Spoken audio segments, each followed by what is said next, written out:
Hello everyone, आज की इस वीडियो में हम पढ़ेंगे क्लास 10th हिस्ट्री का chapter number 4 the age of industrialisation.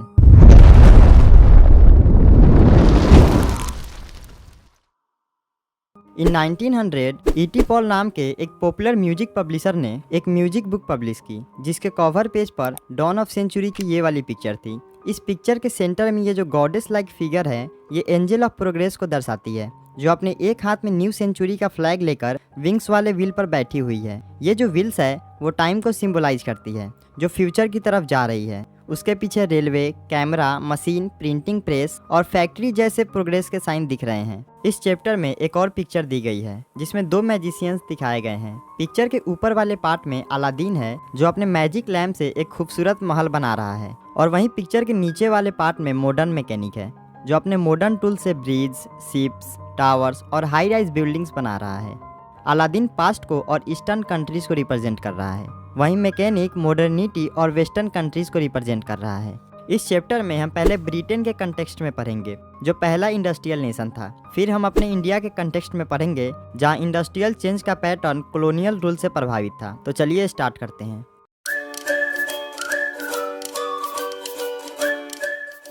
Before the industrial revolution, England और यूरोप में फैक्ट्रीज आने से पहले भी इंटरनेशनल मार्केट के लिए लार्ज स्केल इंडस्ट्रियल प्रोडक्शन होती थी जो फैक्ट्रीज पर आधारित नहीं थी।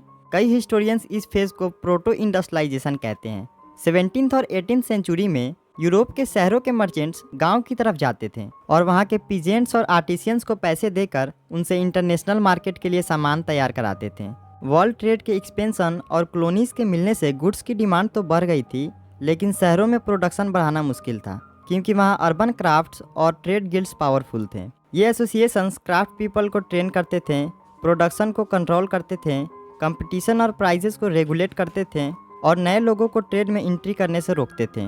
रूलर्स अलग अलग गिल्ड्स को स्पेसिफिक प्रोडक्ट पर मोनोपोली राइट देते थे, इसलिए नए मर्चेंट्स के लिए शहरों में बिजनेस शुरू करना मुश्किल था। इसलिए वो गांव की तरफ बढ़ने लगे। गांव में गरीब पीजेंट्स और आर्टिसियंस मर्चेंट्स के लिए काम करने लगे। ये वही टाइम था जब ओपन फील्ड्स खत्म हो रही थी। गरीब पीजेंट्स जो पहले कॉमन लैंड्स पर डिपेंड थे, अब उन्हें नए इनकम सोर्सेज ढूंढने पड़ रहे थे। बहुत से लोगों के पास छोटे प्लॉट्स थे जो घर के सभी मेंबर्स को काम नहीं दे सकते थे। इसलिए जब मर्चेंट्स आए और उन्हें सामान बनाने के लिए पैसे दिए तो पीजेंट्स ने उनके लिए काम करना शुरू कर दिया। इस तरह पीजेंट्स को नए इनकम सोर्सेस मिल गए। इस सिस्टम की वजह से शहरों और गाँव के बीच एक गहरा संबंध बन गया। मर्चेंट शहरों में बसे थे लेकिन उनका ज़्यादातर काम गांव में होता था। इस तरह प्रोटो इंडस्ट्रियलाइजेशन कमर्शियल एक्सचेंज का एक नेटवर्क बन गया जिसमें सिर्फ मर्चेंट्स और फैमिलीज थे, एक भी फैक्ट्रीज नहीं थी। The coming up of the factory. England में पहली फैक्ट्री 1730 में आई, लेकिन 18th सेंचुरी के एंड तक फैक्ट्रीज के नंबर में ज़्यादा इजाफा हुआ। न्यू एरा का पहला सिंबल कॉटन था जिसका प्रोडक्शन 19th सेंचुरी के एंड तक बढ़ गया। 1760 में Britain 2.5 million pound raw cotton import करता था जो 1787 तक 22 मिलियन पाउंड तक पहुंच गया। ये बदलाव प्रोडक्शन प्रोसेस में कई चेंजेस की वजह से हुआ। आइए उनमें से कुछ को देखते हैं।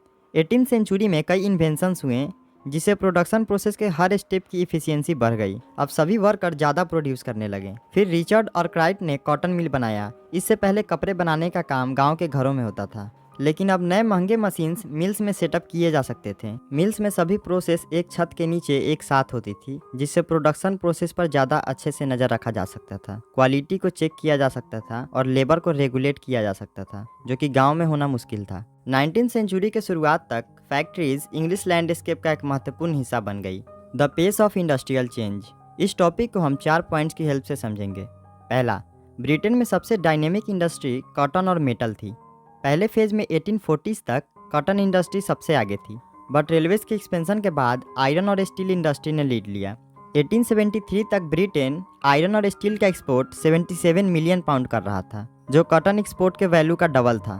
दूसरा, नई इंडस्ट्रीज ट्रेडिशनल इंडस्ट्रीज को आसानी से रिप्लेस नहीं कर सकी। लेट 19th सेंचुरी तक टोटल वर्कफोर्स का 20% से भी कम लोग टेक्नोलॉजिकली एडवांस इंडस्ट्रियल सेक्टर में एम्प्लॉयड थे।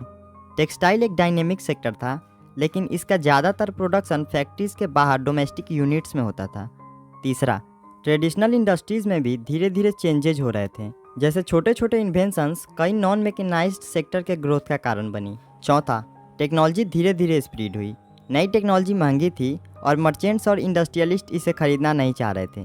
क्योंकि मशीन्स अक्सर ख़राब हो जाती थी और उनका रिपेयर कॉस्टली होता था।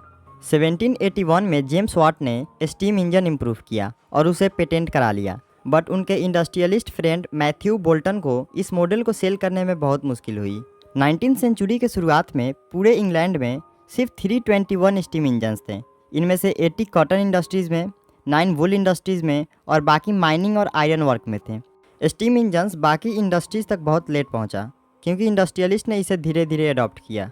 Hand labour and steam power. Victorian Britain में ह्यूमन लेबर की कोई कमी नहीं थी। गरीब पीजेंट शहरों में काफ़ी संख्या में काम की तलाश में आते थे। जैसा कि हम जानते हैं, जब लेबर ज़्यादा होता है तो वेज अपने आप कम हो जाता है। इसलिए इंडस्ट्रियलिस्ट को ना तो लेबर की कमी होती थी और ना ही उन्हें ज़्यादा वेज देने पड़ते थे, इसलिए उन्होंने मशीन्स लगाना ज़रूरी नहीं समझा।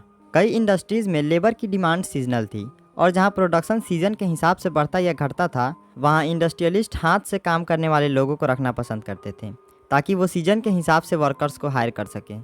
कुछ प्रोडक्ट सिर्फ हाथों से ही बनाए जा सकते थे। मशीन्स यूनिफॉर्म और स्टैंडर्डाइज्ड गुड्स मार्केट के लिए बनाने के लिए बनी थी, लेकिन मार्केट में कई बार नए डिज़ाइन और शेप वाले गुड्स की डिमांड होती थी। जैसे मिड 19वीं सेंचुरी में ब्रिटेन में 500 तरह के हैमर्स और 45 तरह की एक्सेस होती थी। इन चीज़ों को बनाने के लिए ह्यूमन स्किल की ज़रूरत होती थी, ना कि मशीन्स की। वहाँ के अपर क्लास लोग जैसे अरिस्टोक्रेट्स, उनको हाथ से बनी चीज़ें पसंद थी, क्योंकि हैंडमेड प्रोडक्ट बेहतर फिनिश वाले होते थे और मशीन मेड गुड्स को मोस्टली कॉलोनीज़ में एक्सपोर्ट करने के लिए बनाया जाता था। जिन कंट्रीज़ में लेबर की कमी थी, वहाँ के इंडस्ट्रियलिस्ट मशीन्स का इस्तेमाल करने में इंटरेस्टेड थे, ताकि ह्यूमन लेबर की ज़रूरत को मिनिमाइज किया जा सके। अब देख लेते हैं उस टाइम में वर्कर्स की लाइफ कैसी थी। ज़्यादा लेबर होने की वजह से वर्कर्स की ज़िंदगी पर असर पड़ा।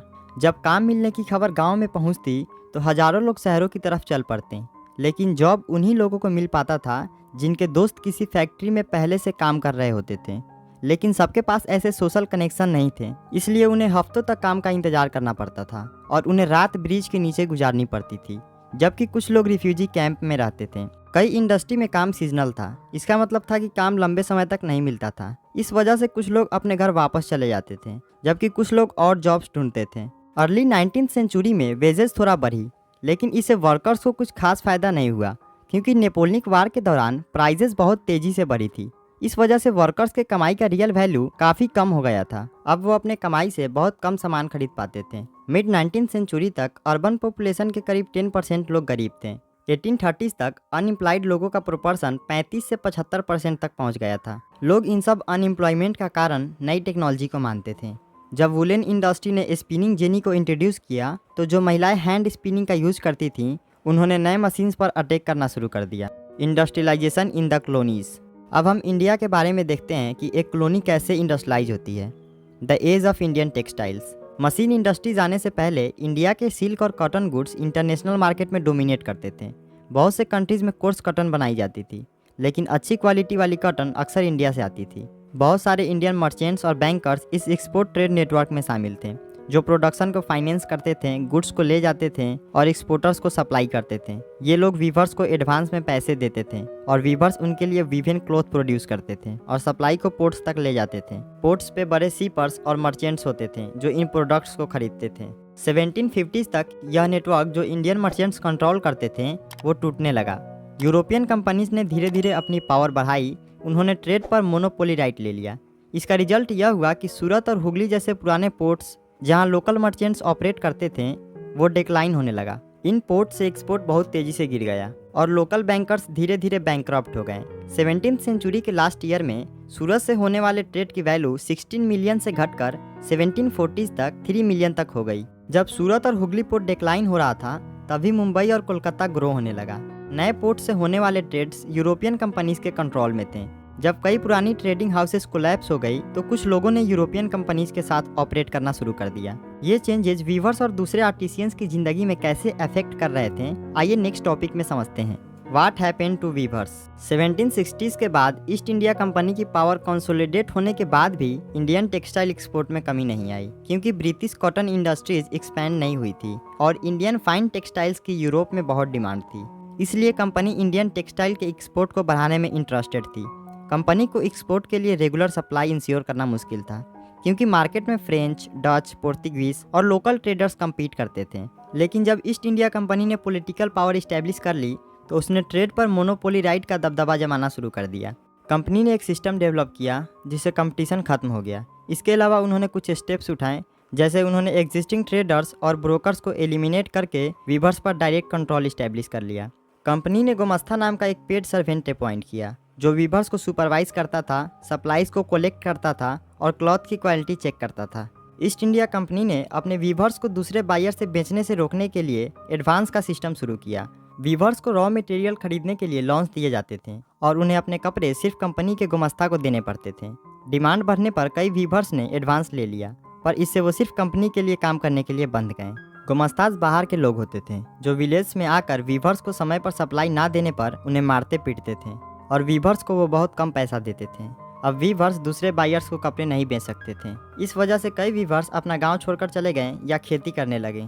Manchester comes to India. 1772 में हेनरी पटुलो, जो एक कंपनी ऑफिशियल थे, उन्होंने कहा था कि इंडियन टेक्सटाइल की डिमांड कभी भी कम नहीं होगी क्योंकि किसी दूसरी कंट्री के पास इतने हाई क्वालिटी के गुड्स नहीं हैं। लेकिन 19वीं सेंचुरी के शुरुआत तक इंडियन टेक्सटाइल एक्सपोर्ट डिक्लाइन होना शुरू हो गया। 1811 से 12 में इंडिया का एक्सपोर्ट 33% था, लेकिन 1850 से 51 तक यह सिर्फ 3% रह गया। ऐसा इसलिए हुआ क्योंकि इंग्लैंड में कॉटन इंडस्ट्रीज बढ़ने लगी थी। वहाँ के इंडस्ट्रियल ग्रुप्स ने गवर्नमेंट पर प्रेशर डाला कि इंडियन टेक्सटाइल पर इंपोर्ट ड्यूटीज लगाई जाए ताकि मैनचेस्टर के गुड्स ब्रिटेन में बिना किसी कंपटीशन के बिके। ईस्ट इंडिया कंपनी ने भी ब्रिटिश गुड्स को इंडियन मार्केट में बेचना शुरू कर दिया। इस वजह से इंडियन कॉटन वीवर्स की एक्सपोर्ट मार्केट कोलैप्स हो गई और लोकल मार्केट मैनचेस्टर इंपोर्ट से भर गई। मशीन से बने कपड़े सस्ते होते थे, इसलिए लोकल वीवर्स उनसे कम्पीट नहीं कर सकते थे। 1860s तक वीवर्स को रॉ कॉटन की शॉर्टेज का सामना करना पड़ा क्योंकि अमेरिकन सिविल वार के बाद ब्रिटेन ने इंडिया से कॉटन मंगाना शुरू कर दिया। यह सभी फैक्टर्स ने मिलकर इंडियन वीवर्स की कंडीशन और ख़राब कर दी और इंड तक इंडियन फैक्ट्रीज ने भी मशीन मेड गुड्स प्रोड्यूस करना शुरू कर दिया।